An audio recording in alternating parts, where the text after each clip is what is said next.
Om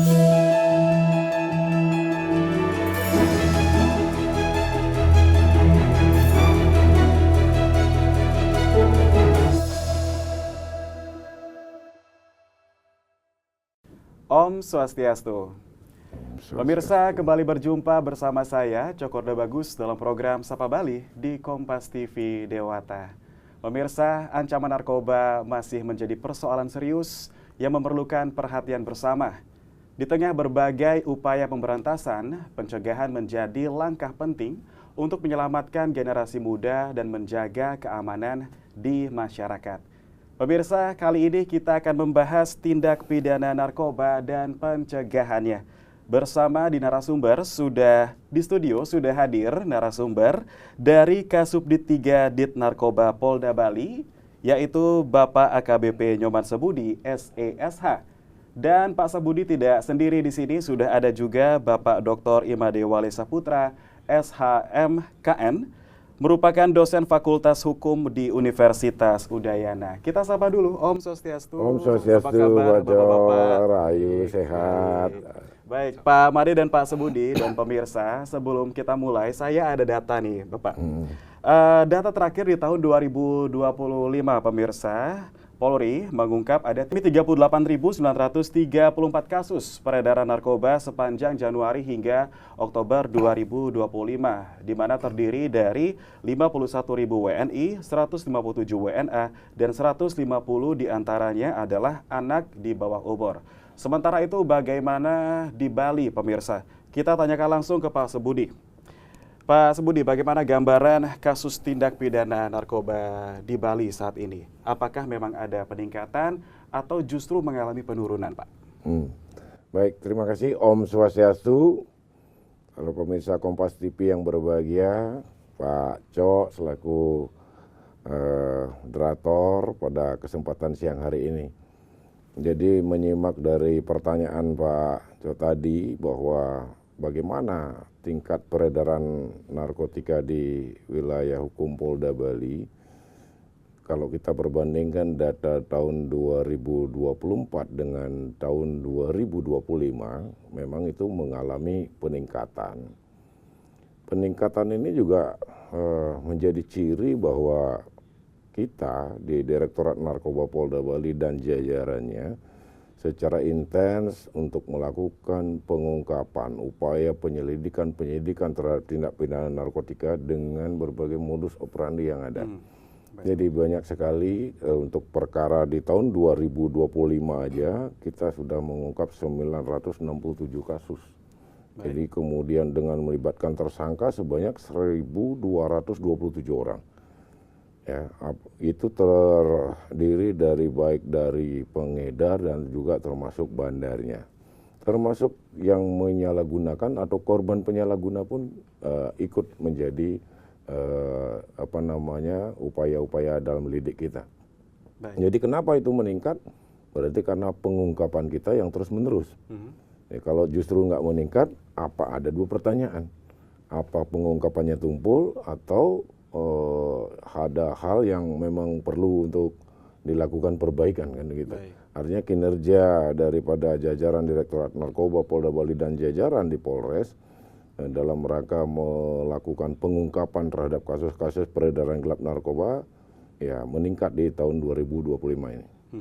Jadi kesimpulannya meningkat begitu Pak ya. Kalau untuk jenis narkotika yang saat ini paling banyak ditemukan dari kasus-kasus tersebut, khususnya di Bali, apa saja Pak? Jadi barang bukti yang paling besar untuk kita sita di Bali ya, paling dominan itu adalah jenis sabu. Ya, jenis sabu, kemudian yang kedua adalah ekstasi, yang ketiga adalah ganja, ya, yang keempat itu ada juga kokain. Ada juga yang sekarang etomidate. Jadi etomidate itu semacam model vape ya, vape cair yang dimasukkan di dalamnya itu yang mengandung amfetamin atau metafetamin. Itu menarik sih Pak, kalau misalnya saya bertanya nanti bagaimana kita memfilter begitu. Ya. Tapi kita tahan untuk pertanyaan itu, saya ingin ke Pak Made dulu untuk bertanya bagaimana faktor Pak yang paling sering menjadi penyebab bahwa seseorang ingin menjadi atau terlibat dalam tindak pidana narkoba? Ya, terima kasih pertanyaannya, menarik sekali ya, mengingat narkotika ini merupakan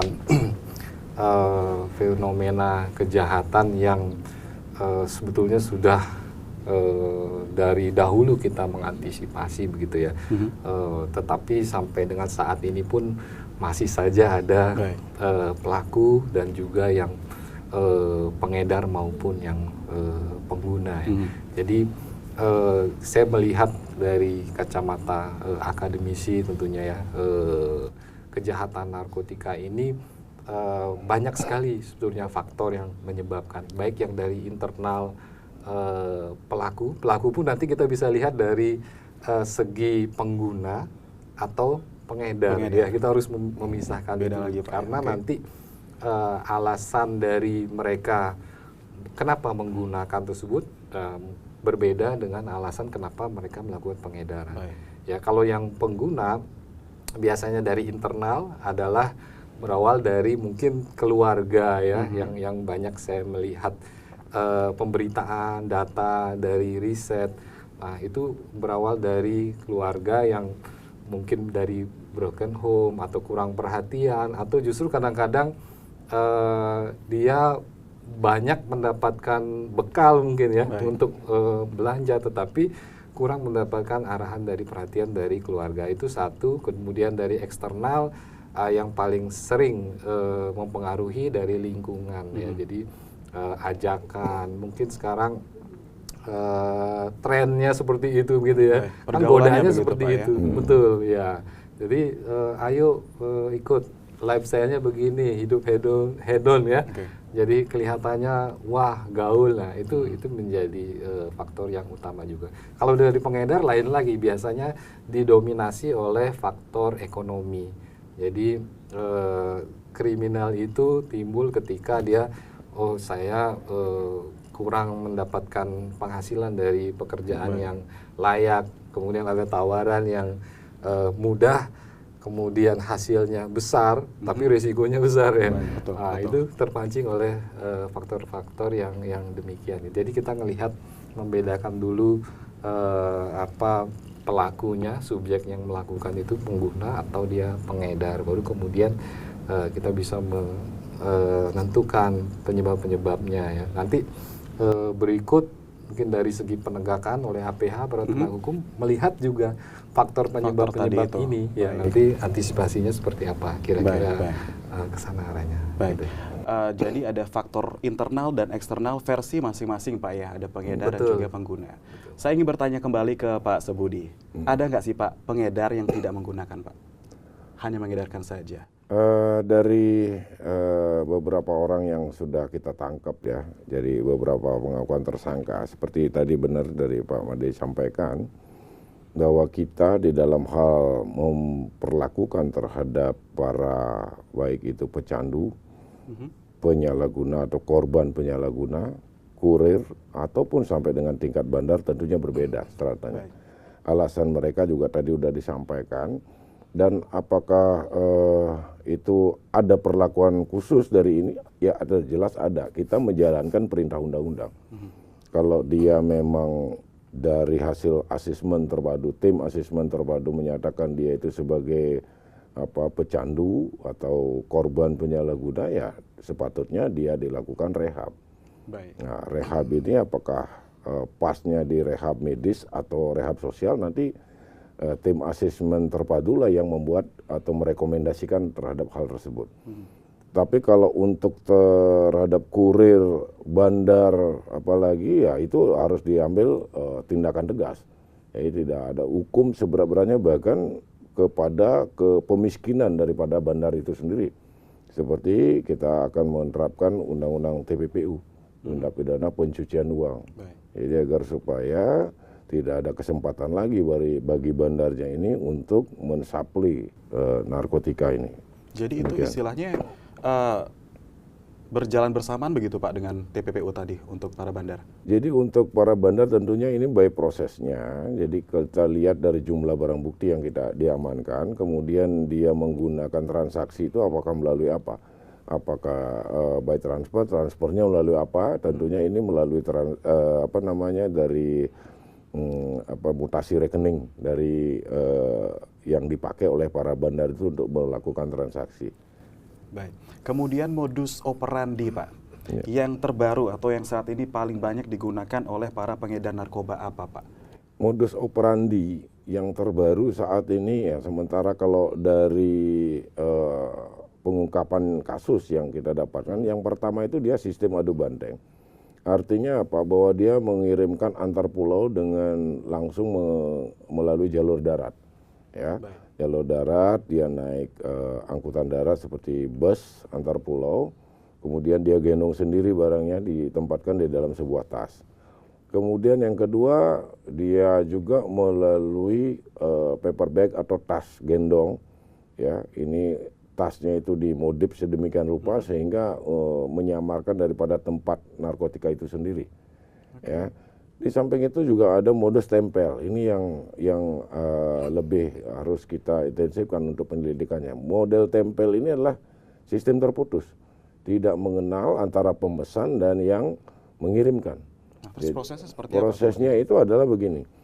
Jadi dia si kurir ini nanti akan mengirimkan suatu alamat kepada pemesan, ya, kepada pemesan. Kemudian termasuk berikut denahnya, mapnya dia kirim berikut dengan barangnya. Setelah dipoto dia kirimkan kepada pemesan tersebut. Nanti pemesan tersebutlah yang akan mengambil barang itu. Ya. Demikian juga berantai dari bandar, kemudian dari kurir, kemudian dari pemakai. Juga sama, bandar pun kadang-kadang tidak kenal dengan kurirnya. Nggak sama kenal. Jadi kenalnya itu hanya by phone, ya. Semuanya itu dengan memakai alat komunikasi. Tidak ada artinya pertemuan piece to piece. Ya, itu. Oke. Tadi Pak Subudi menyebutkan perbedaan begitu Pak Made, penanganan hukum untuk pengedar atau pengguna atau bahkan bandarnya.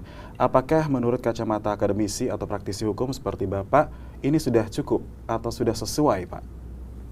Berdasarkan hukuman yang memang ada di Indonesia saat ini.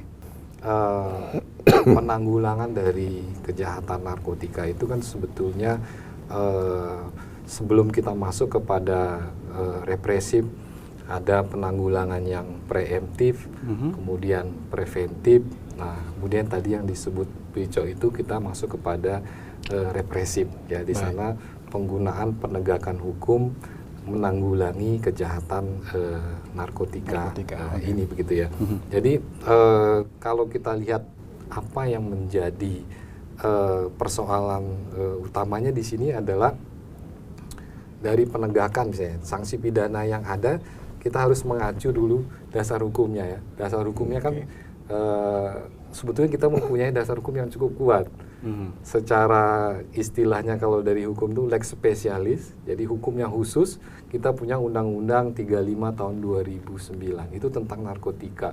Jadi aturan yang ada di dalam Undang-Undang narkotika itu cukup komprehensif dalam hal tadi yang represif itu ya, baik terhadap pengguna ya, maupun apalagi pengedar dalam hal ini begitu ya. Dan kita juga punya KUHP yang baru saat ini. KUHP yang baru mengadopsi beberapa ketentuan di dalam Undang-Undang 35 2009, tetapi dengan paradigma yang lebih baru lagi, gitu ya. Jadi paradigma yang baru di sini tidak hanya memberikan sanksi di sana, tetapi ada perbaikan pelaku, korektif istilahnya, kemudian ada restoratif dan rehabilitatif. Nah, di yang ketiga ini khusus untuk pengguna.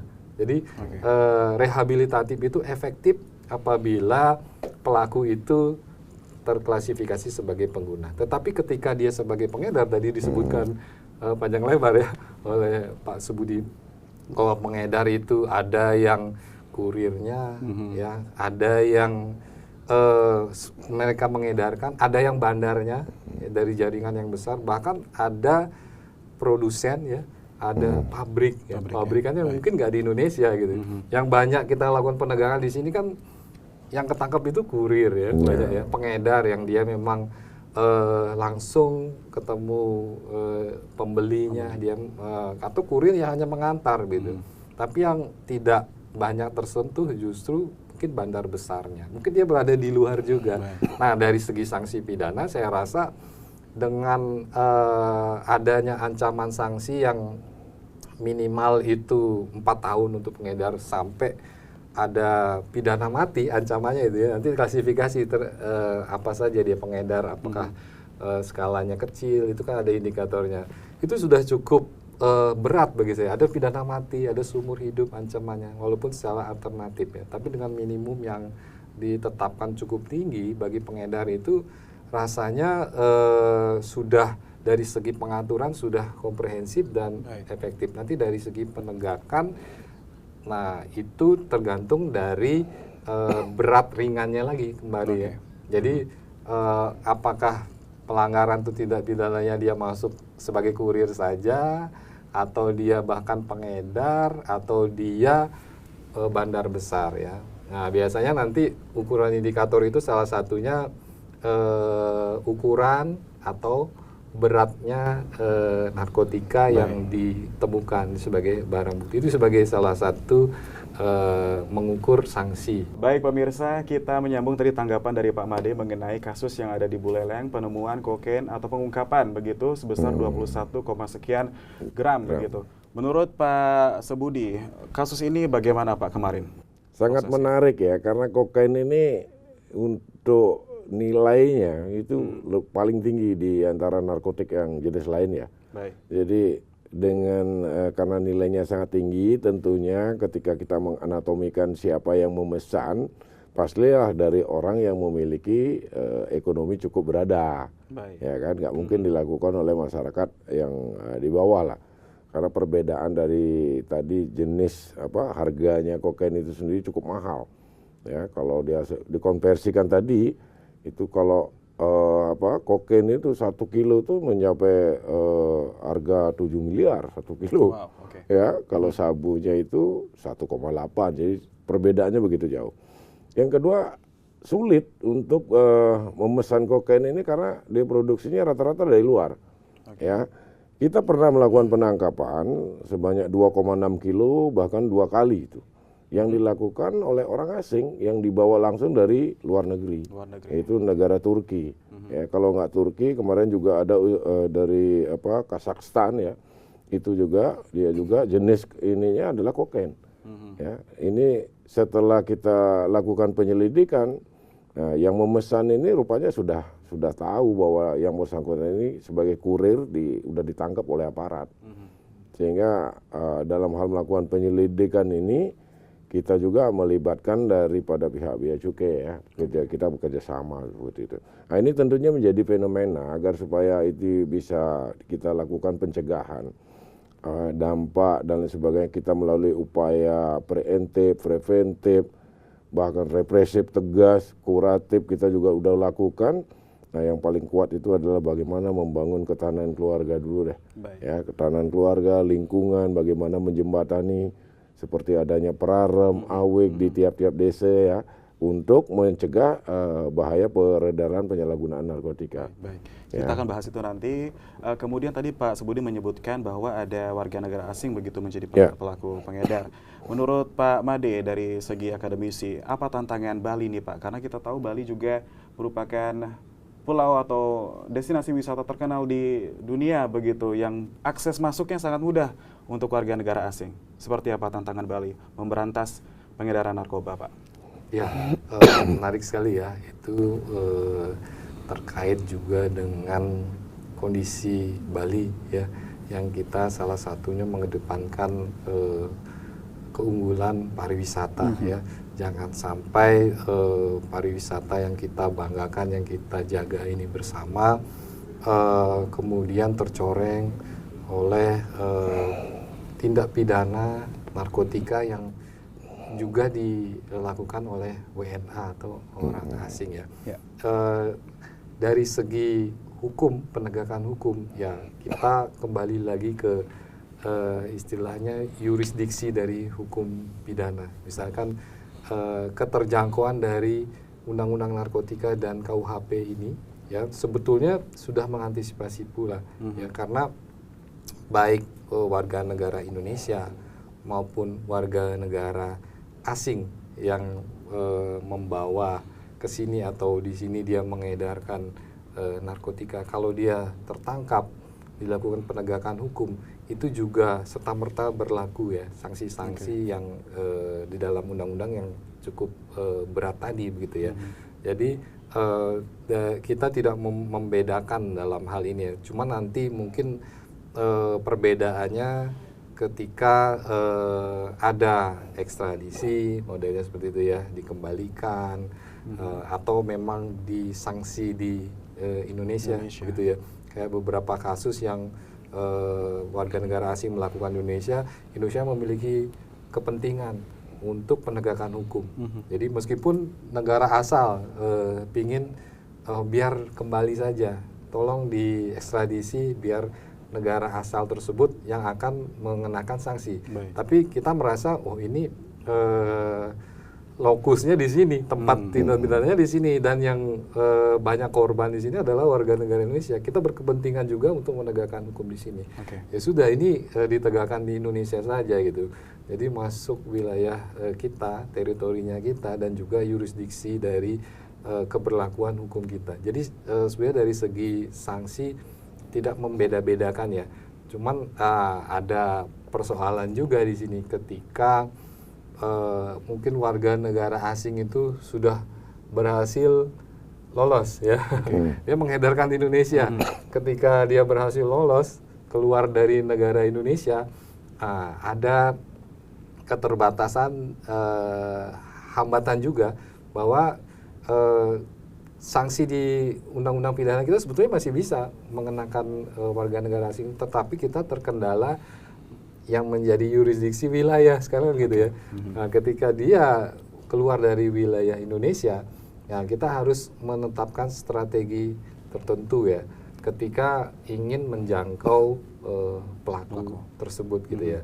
Beberapa kasus bisa dilakukan penegakan hukum dengan kerjasama dengan polisi atau Interpol ya. Jadi polisi internasional, penegakan hukum internasional digunakan.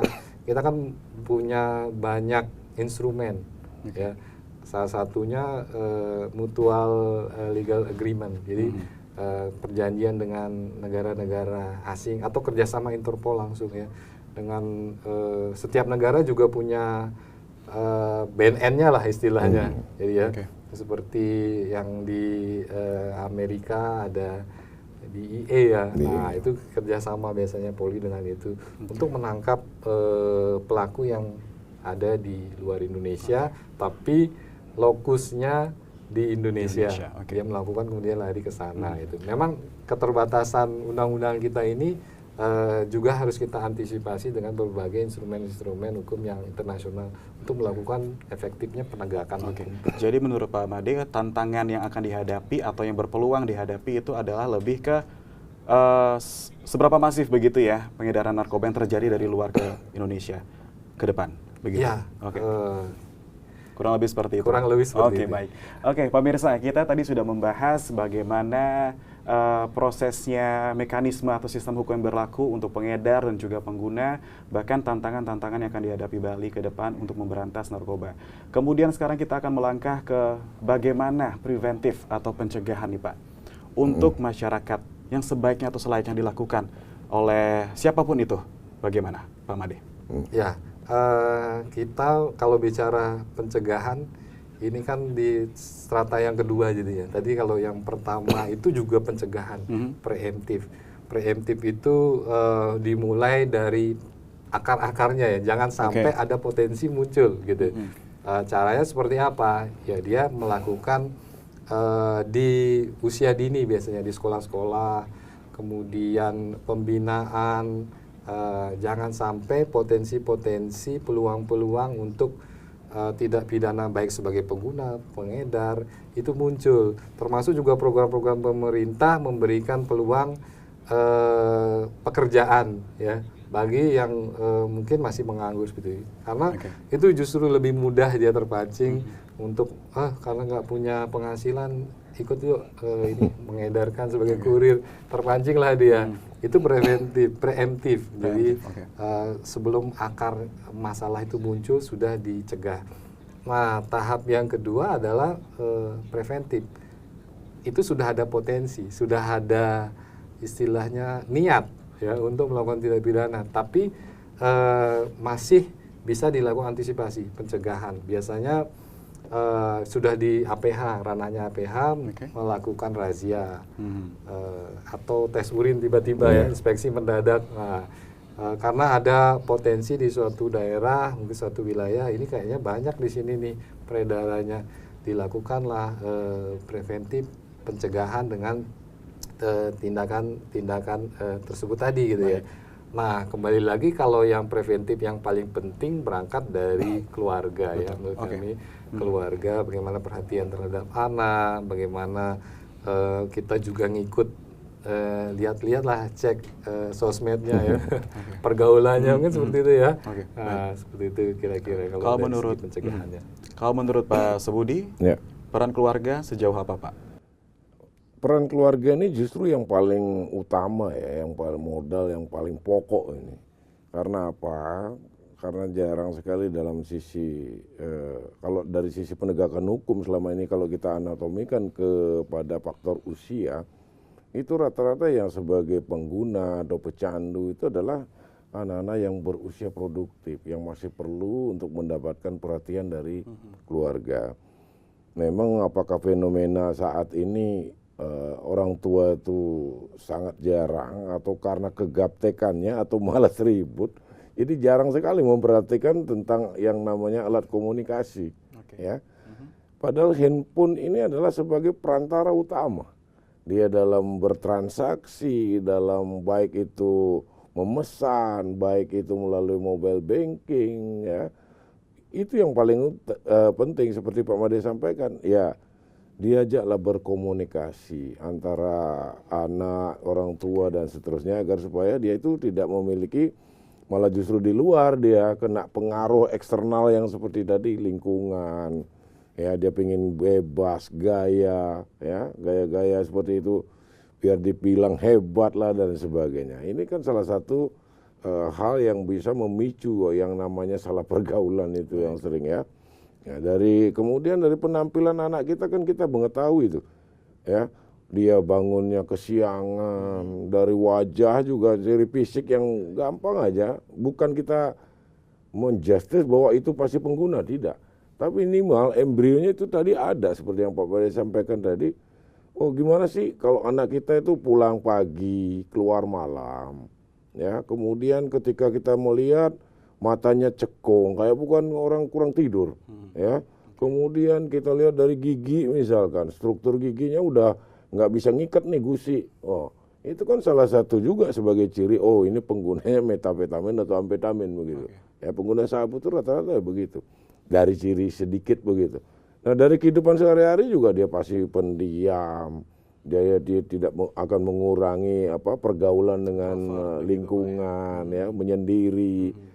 Ya dengan harapan dia privat terhadap dirinya, ya perspektif benar itu, korektif benar terhadap siapa yang dia pilih sebagai temannya dia, ya pasti sesama yang memiliki hobi yang sama seperti itu.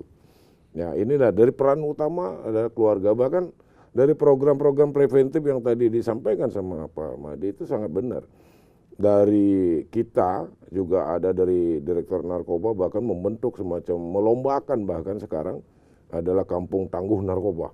Nah, ini kampung ini.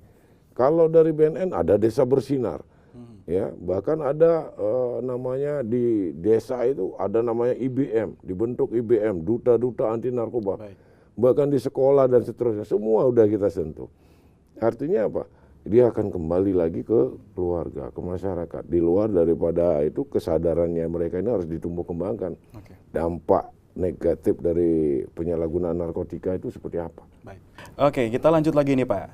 Kita mungkin akan ada skenario jika masyarakat mengetahui sebuah aktivitas begitu peredaran narkoba, apa yang sebaiknya dilakukan oleh masyarakat ini Pak? Kemana ia harus melapor? Bagaimana ia melindungi dirinya sendiri? Seperti apa? Baik, terima kasih Pak Jok. Ini pertanyaan yang sangat bagus ini. jarang sekali pengungkapan kasus narkotika itu disebabkan karena adanya pelapor. Karena sangat riskan bagi si pelapor ini untuk melaporkan sendiri, apalagi ke kantor polisi melaporkan tentang si A menggunakan narkotika.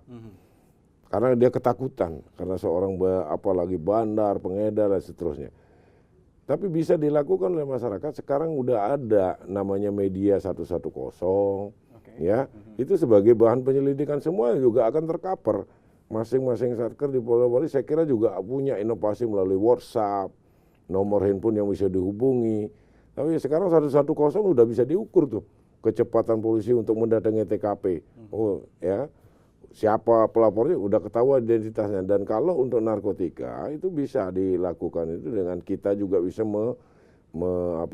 tidak menyampaikan bahwa pelapornya adalah ABC dan seterusnya. Makanya laporan polisinya itu rata-rata adalah model A. Jadi kita yang membuat itu. Jadi kalau masyarakat yang membuat kan laporan polisi model B. Jadi kita yang menemukan, kita yang melakukan upaya paksa dan seterusnya, itu laporan polisinya. Oke. Ya. Mungkin sedikit jauh ini Pak Madi. Bagaimana sih cara meningkatkan keberanian nih untuk para masyarakat yang ternyata sedikit melihat atau mengetahui bahwa ada sebuah aktivitas peredaran narkoba di lingkungan sekitarnya? Ya, tadi menyambung yang disampaikan Pak Subudi ya, bahwa akses pertama harus ada akses yang mudah bagi masyarakat untuk melapor, itu menjadi penting ya. Ketika masyarakat mungkin tidak hanya secara keluarga atau teman melihat ada keluarga atau saudaranya yang sebagai pengguna dulu misalnya. Kalau pengguna itu bukan lagi suatu himbauan tapi kewajiban malahan ya. Karena sebab tidak melapor, mengetahui ada yang menggunakan, pidana. Itu ada sanksinya juga. Jadi maka saya katakan undang-undang pidana ini komplit sekali mengatur tentang hal tersebut ya. Nah, pertama akses yang harus memang disediakan dulu, tadi sudah diungkap bahwa baik sekali kalau memang sudah ada akses-akses yang mudah sekarang dengan media digital, dengan itu masyarakat mungkin merasa lebih aman ya untuk melaporkan dan tidak istilahnya tidak repot lah ya. Artinya saya harus ke polisi aja, ke polsek terdekat atau dan lain sebagainya untuk melaporkan tersebut. Jadi dari kita itu merupakan kewajiban hukum dan kewajiban moral. Moralnya adalah ketika menolong gitu ya. Oh ya, pecandu ini kan harus ditolong nih, harus direhab. Tapi jadi kewajiban hukum ketika kita tahu ada pengedar. Ada pengedar, kita tidak melapor, ada ancamannya juga ya. Bagaimana untuk memancing? Ya nanti pendekatannya bisa persuasif. Kembali lagi tadi melalui penyuluhan yang kita pembinaan dan masyarakat mungkin sudah sering ya sosialisasi. Saya dengar sosialisasi ke desa-desa bahwa pentingnya kita menjaga bersama ya, keluarga maupun masyarakat. Apalagi di Bali dengan sistem Banjar ini rasanya ada satu peristiwa di satu tempat ya, satu desa itu sudah tahu ya. Dia tahu. Jadi harapan itu yang kita menjadi keunggulan kita lah, daripada mungkin di daerah-daerah lain. Mungkin sama-sama tetangga belum tentu saling mengenal ya. Makanya lebih mudah mereka masuk pengedar ini. Kemudian sebelum kita ke pertanyaan terakhir ke Pak Subudi, untuk peran media sosial nih Pak di kalangan generasi muda saat ini seperti apa? Baik, terima kasih. Jadi media sosial ini kan paling ya mungkin kedua kalau saya bilang pentingnya dengan keluarga ya. Satu yang melakukan dapat juga kan melalui himbauan ya, melalui media cetak, media ini bahwa tentang terkait dengan penyalahgunaan narkotika, bahayanya menggunakan narkotika seperti apa, pasti masa depan rusak dan sebagainya. Ini dari media. Yang kedua, dari media juga kita bisa melakukan edukasi kepada masyarakat, ya seperti tadi penyuluhan dan sebagainya. Yang ketiga, bahwa dari media juga bisa menyampaikan, kinerjanya aparat ini tidak diem gitu, ya. Bahwa pengungkapan terus-menerus akan dilakukan, tapi akankah itu bisa zero? Nah itu tergantung peran kita semua, masyarakat, ya, pemerintah, stakeholder dan seterusnya. Seperti contoh, ada keengganan bagi keluarganya yang bila mana ada salah satu terjangkit untuk melaporkan diri bahwa salah satu keluarganya menggunakan narkotika. Padahal kalau itu dilakukan kan tidak ditahan, jaminan untuk tidak dilakukan penahan daripada ditangkap ditahan ya. Betul. Ya. Jadi peran media ini sangat penting untuk mensosialisasikan hal itu kepada masyarakat. Begitu. Terakhir, apa pesan yang bisa Bapak sampaikan untuk masyarakat Bali ini Pak, bersama-sama memberantas peredaran narkoba di Bali? Baik, terima kasih. Jadi himbauan kami bahwa ini masyarakat Bali, bahwa narkotika itu sangat jahat. Yang diserang itu adalah otaknya. Jadi otaknya ketika mindsetnya sudah rusak, maka dalam melaksanakan kehidupan sehari-hari pun akan rusak. Culture-nya pun akan bisa berubah ke arah yang negatif tentunya. Oleh karenanya kalau memang sayang keluarga, mari mulai sekarang kita lebih peduli lagi terhadap keluarga, termasuk juga lingkungan, ya, termasuk lingkungan. Jadi agar supaya terhindar dari penyalahgunaan narkotika. Baik, terima kasih Pak Sebudi. Kita beralih ke Pak Made. Silakan pesannya Pak untuk masyarakat Bali.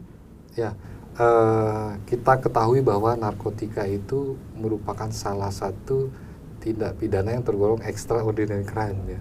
Selain korupsi, terorisme. Artinya dari segi penanggulangan pun harus memerlukan effort yang luar biasa juga, gitu ya. Tidak hanya yang biasa-biasa saja gitu. Dari keluarga, kemudian masyarakat, APH terutama aparat penegak hukum, polisi dan BNN harus bersinergi juga gitu. Jadi tidak bisa menjadi tanggung jawab aparat penegak hukum saja gitu. Jadi misalnya peran dari akademisi itu juga sesuai dengan koridornya di mana ya, itu bisa preventif. Mungkin dari masyarakat juga saling bersinergi dengan aparat penegak hukum mensupport penegakan dari tindak pidana narkotika ini. Itu ya kira-kira dari saya. Baik. Pemirsa, itu dia pesan dari Pak Made dan juga Pak Sebudi terkait dengan perbincangan kita kali ini, tindak pidana narkoba dan pencegahannya. Sekali lagi, demikian dulu. Terima kasih Pak Made dan Pak Sebudi sudah berbagi kami di studio Kompas TV Dewata. Pemirsa, mungkin yang dapat saya garis bawahi di sini bahwa perang melawan narkoba bukan hanya tugas dari aparat penegak hukum, tetapi juga peran kita semua sebagai masyarakat Bali yang menjadi utama. Kesadaran, kepedulian, dan juga peran aktif masyarakat menjadi kunci utama dalam mencegah peredaran narkoba di Bali. Saya Cokorda Bagus, pamit undur diri. Terima kasih atas kebersamaan Anda. Tetap saksikan Sapa Bali di Kompas TV Dewata. Kami akhiri dengan para mesanti. Om Santi Santi Santi Om.